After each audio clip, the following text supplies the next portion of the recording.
today, as well as he was thanking the American people for their support, understands it's significant, and we talked about keeping everyone together in terms of Europe, the European Union, and others in the effort to stop Putin's brutality.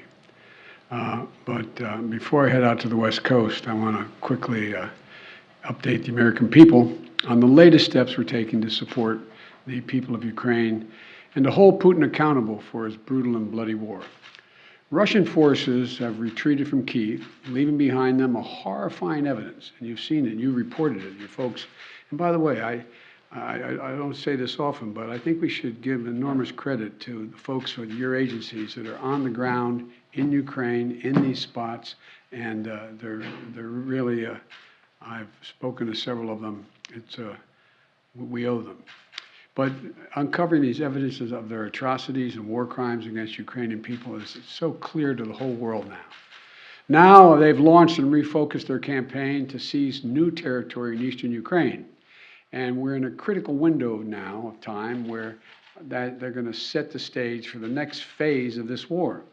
And the United States and our allies and partners are moving as fast as possible to continue to provide Ukraine the forces that they need, the weapons they need, the equipment they need, their forces need to defend their nation.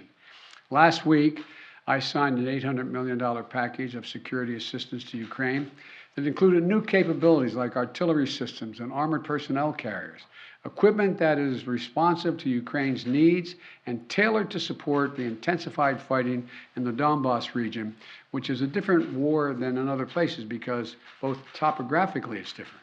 It's flat, it's not in the mountains, and it requires different kinds of weapons to be more effective.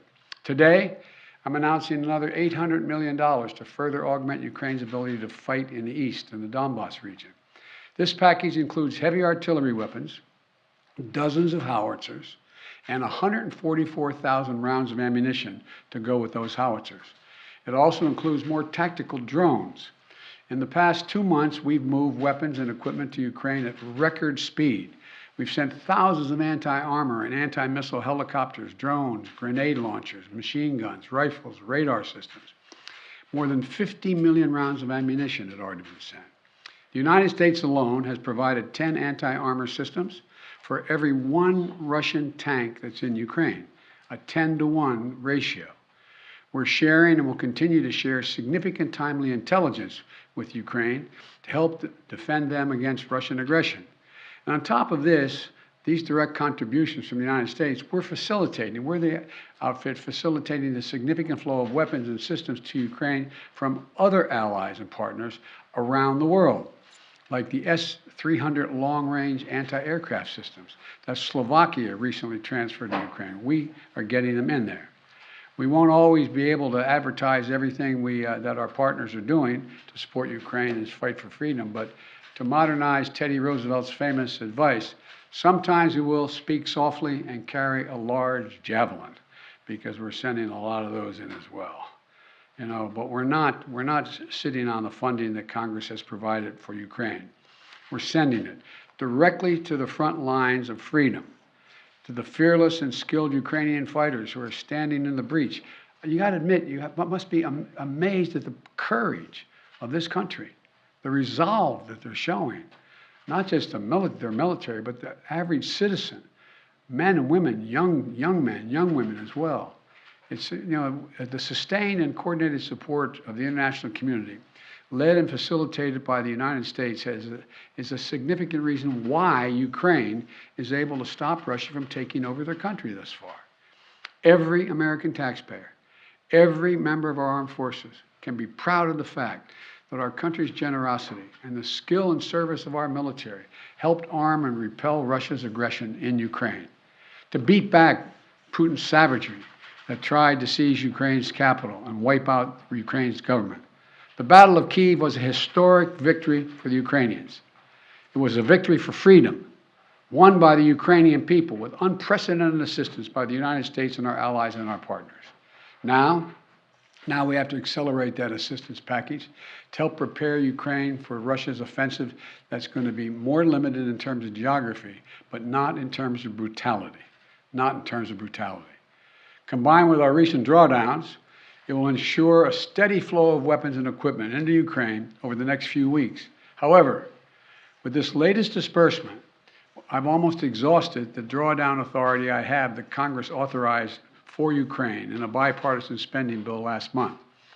In order to sustain Ukraine for the duration of this fight, next week I'm going to have to be sending to Congress a supplemental budget request to keep weapons and ammunition flowing without interruption to the brave Ukrainian fighters and continue to deliver economic assistance to the Ukrainian people. My hope is, and my expectation is, Congress would move and act quickly. And I want to thank the Congress, Democrats and Republicans, for their support for the people of Ukraine. Our unity at home, our unity with our allies and partners, and our unity with the Ukrainian people is sending an unmistakable message to Putin. He will never succeed in dominating and occupying all of Ukraine. That will not happen. In addition to bolstering Ukraine's resistance on the battlefield, we're also demonstrating our support for the people of Ukraine.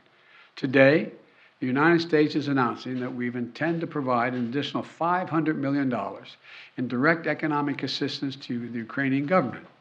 This brings our total economic support for Ukraine to $1 billion in the past 2 months. This is money the government can help use to stabilize their economy, to support communities that have been devastated by the Russian onslaught, and pay the brave workers that continue to provide essential services to the people of Ukraine. You know, these past weeks have seen a terrible human cost of Putin's ambition for conquest and control. Approximately two-thirds of all Ukrainian children have been displaced from their home. More than 5 million Ukrainians have fled their country. It's an absolute outrage. The idea this is happening, approaching the second quarter of the 21st century, is just, Last month when I was in Europe, I announced that the United States would welcome 100,000 Ukrainians so that we share in the responsibility of supporting Ukrainians fleeing Putin's war machine. We've already welcomed tens of thousands of Ukrainians to the United States, and today I'm announcing a program, Unite for Ukraine, a new program to enable Ukrainians seeking refuge to come directly from Europe to the United States. This new humanitarian parole program will complement the existing legal pathways available to Ukrainians, including immigrant visas and refugees processing. It will provide an expedient channel for secure legal migration from Europe to the United States for Ukrainians who have a U.S. sponsor, such as a family or an NGO. This program will be fast, it will be streamlined, and will ensure the United States honors its commitment to go to the people of Ukraine and need not go through our southern border. We're also continuing to ratchet up the pressure on Putin and further isolate Russia on the world stage.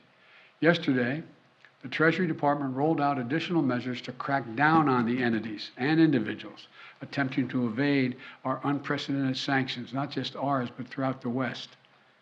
Today, I'm announcing that the United States will ban Russian-affiliated ships from our ports, as they did in Europe.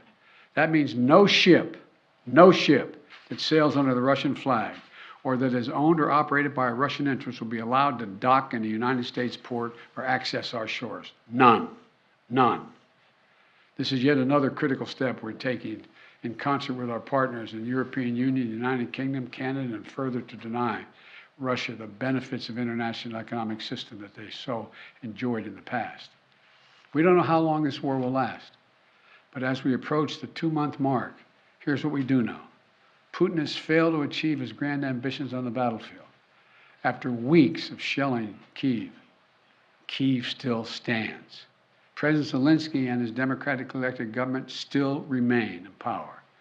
And the Ukrainian armed forces, joined by many brave Ukrainian civilians, have thwarted Russia's conquest of their country.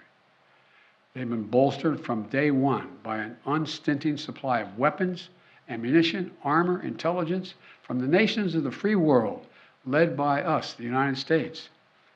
As Russia continues to grind out the military advances and the brutalities against Ukraine, Putin is banking on us losing interest. That's been my view. You heard me say this from the beginning. He was counting on NATO, European Union, our allies in Asia, cracking, moving away. He's betting on Western unity will crack. He's still betting on that. And once again, we're going to prove him wrong. We will not lessen our resolve. We're going to continue to stand with the brave and proud people of Ukraine. We will never fail in our determination to defend freedom and oppose tyranny. It's as simple as that. So again, I want to thank the American people. Thank the American people for their support of the Ukrainian people. This is our responsibility, it seems to me, and we've been able to hold the whole world together in this effort. So thank you very much. Thank you.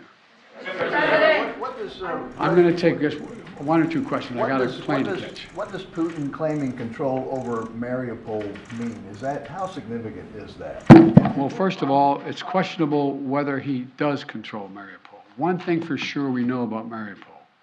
He should allow humanitarian corridors to let people on that steel mill and other places that are buried under rubble to get out, That's what any head of state would do in such a circumstance. And so there is no evidence yet that Mariupol is completely fallen. Mr. President. On Title 42, sir, are you considering delaying lifting Title 42? No, what I'm considering is continuing to hear from well, first of all, there's going to be an appeal by the Justice Department, because as a matter of principle, we want to be able to be in a position where if in fact it is strongly concluded by the scientists that we need Title 42, that we be able to do that. But there has been no decision on extending Title 42. Thank you. Mr. President, how long can the U.S. maintain the level and pace of this military support for Ukraine? Well, we have the capacity to do this for a long time. The question is, are we going to continue to maintain the support of the international community and keep the pressure on Putin to prevent him from overrunning the country, number one, and number two, make sure we continue to maintain the economic sanctions, which over time, and we're beginning to see it, are devastating their economy and their ability to move forward. So the most important thing right now is maintain the unity. So far, so good. Thank you very much. How much money are you going to ask for in the supplemental? How much money in the supplemental, The sir? answer that's being decided now. I'm asking the Defense Department to put together a head of the union. Thank you. Thank you, sir. Thank you.